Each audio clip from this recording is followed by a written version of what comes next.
Did you know that the average person makes about 3 embarrassing mistakes every single day? Seriously, if you think you are the only one who dumps coffee on a white shirt right before work, or awkwardly pushes a loud, broken shopping cart through a quiet supermarket, you are totally wrong. We all do it. Life is basically just a series of awkward moments.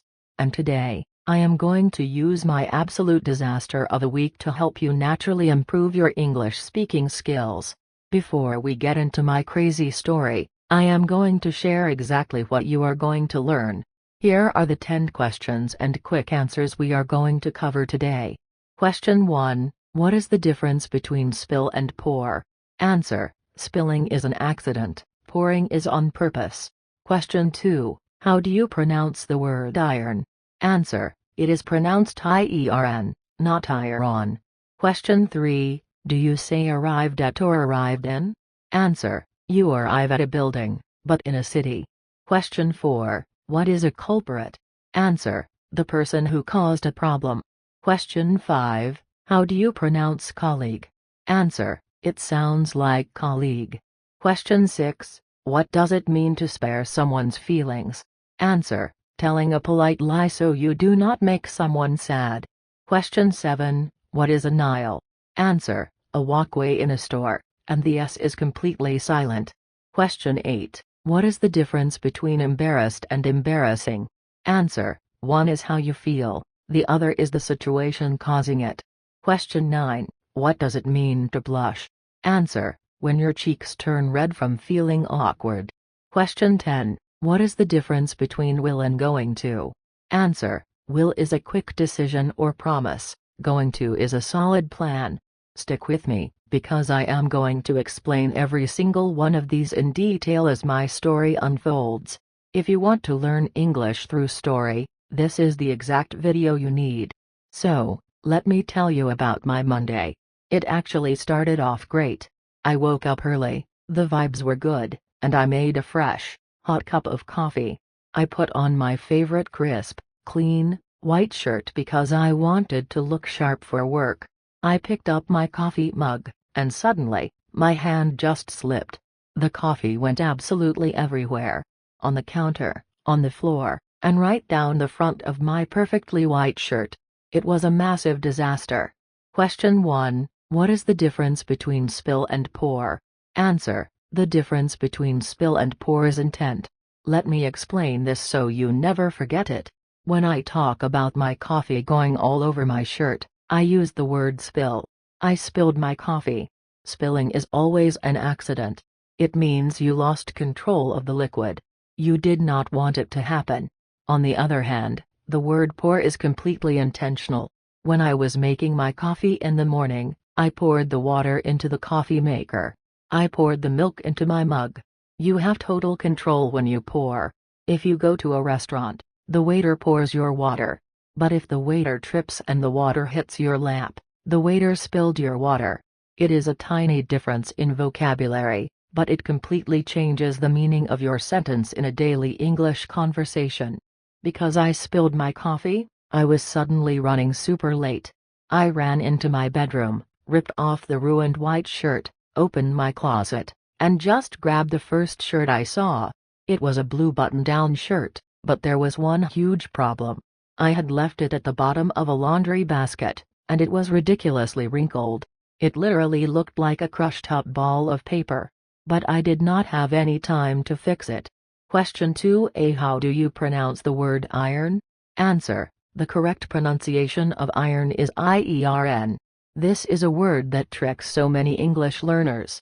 When you have a wrinkled shirt, you need to use a hot metal tool to make it flat and smooth. That tool is called an iron, and the action is called ironing. But when you look at the spelling, iron, your brain immediately wants to say iron, like the superhero, Iron Man.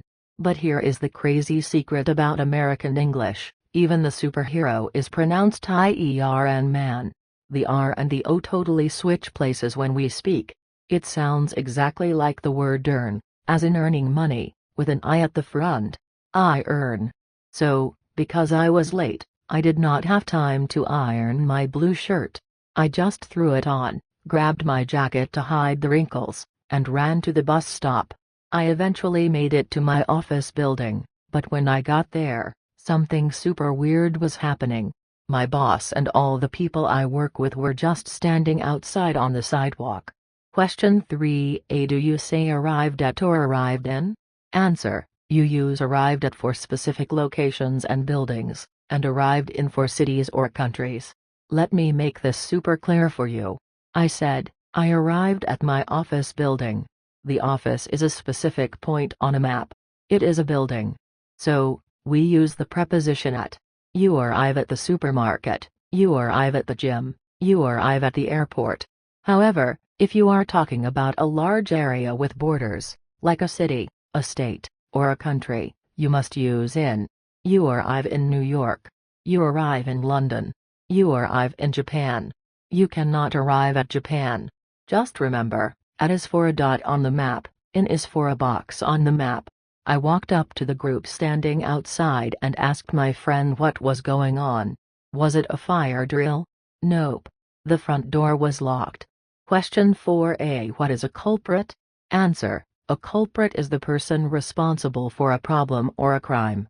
Usually, you hear the word culprit on true crime shows or police movies. The detective is trying to find the culprit who robbed the bank. But in everyday casual American English, we use the word culprit playfully to talk about whoever messed up a situation. In my office, we were all trying to figure out who the culprit was. Who was supposed to unlock the door? It turned out, the culprit was a guy named Mark. Question 5a. How do you pronounce colleague? Answer: the word colleague is pronounced colleague. Mark is my colleague. Colleague is just a slightly fancier word for coworker. It means someone you work with.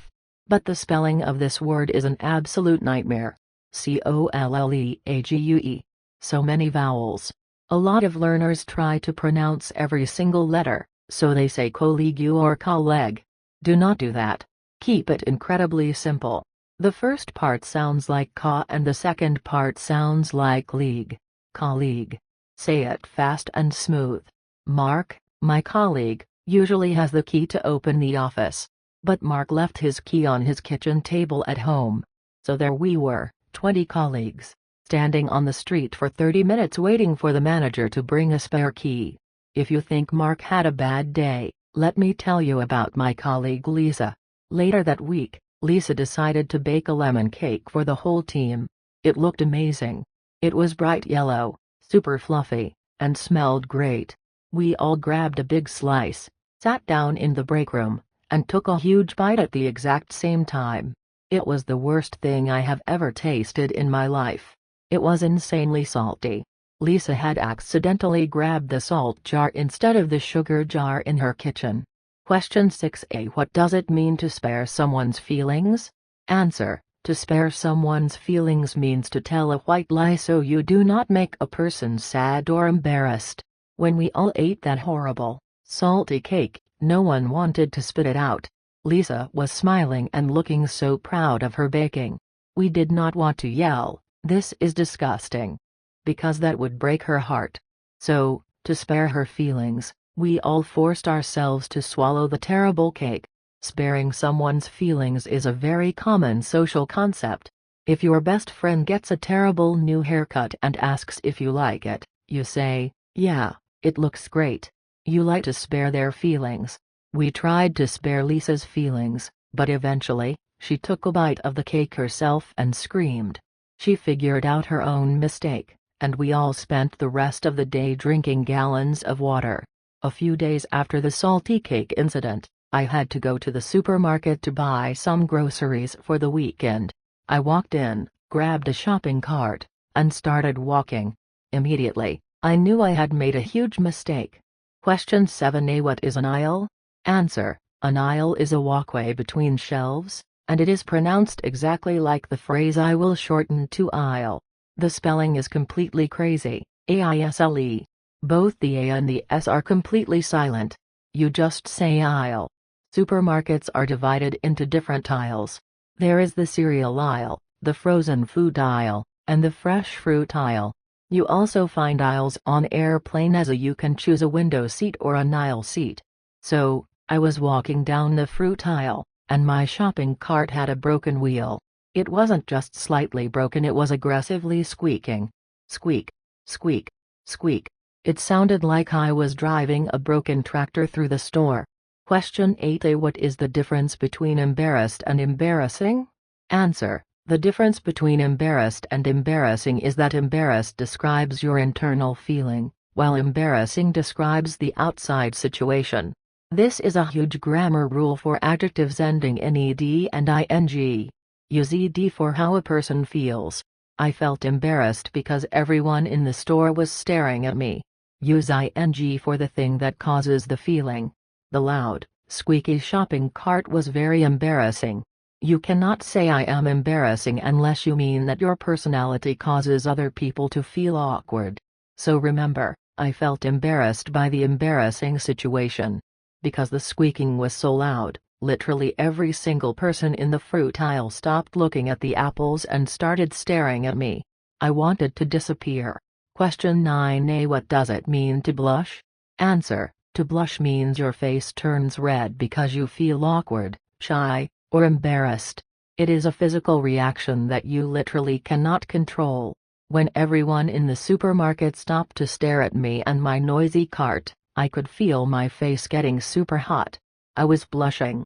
It is important to know that blushing is only related to emotions.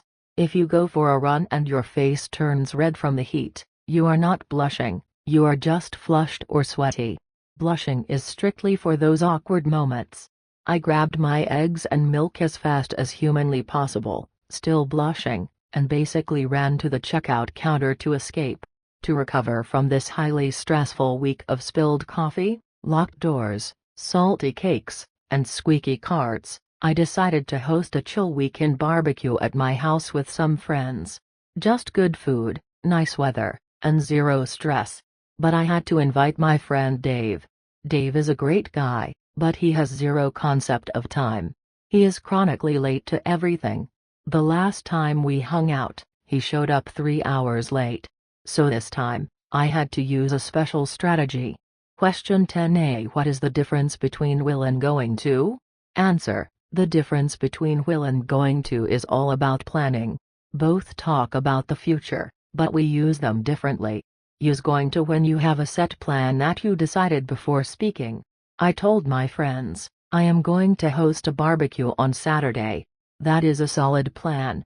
On the other hand, we use will for quick decisions made in the moment, or for promises. When I called Dave last time to ask where he was, he said, "Don't worry, I will be there in 10 minutes. He made a promise right there on the phone. To make sure he actually arrived on time for this barbecue, I told everyone else it started at 1 p.m., but I told Dave it started at 11 o'clock a.m. And you know what? It actually worked. He showed up at 1:15 p.m., thinking he was super late, but he was right on time with the rest of the group. We had amazing food, nobody spilled anything, there was no salt in the dessert, and it was the perfect end to a really chaotic week. See? Making mistakes is just a normal part of life. We all mess up. We wear wrinkled clothes, we forget our keys, and sometimes we sound like a broken tractor in the grocery store. But talking about these funny moments is exactly how you build your vocabulary and get comfortable with English. Thank you so much for hanging out with me today and listening to my crazy stories. If you enjoyed this video and learned something new, please do me a massive favor, hit that like button, leave a comment below telling me about a funny mistake you made recently, and definitely subscribe to the channel. Welcome to the 10-Minute English Academy family. Have an awesome, mistake-free week, and I will catch you in the next video.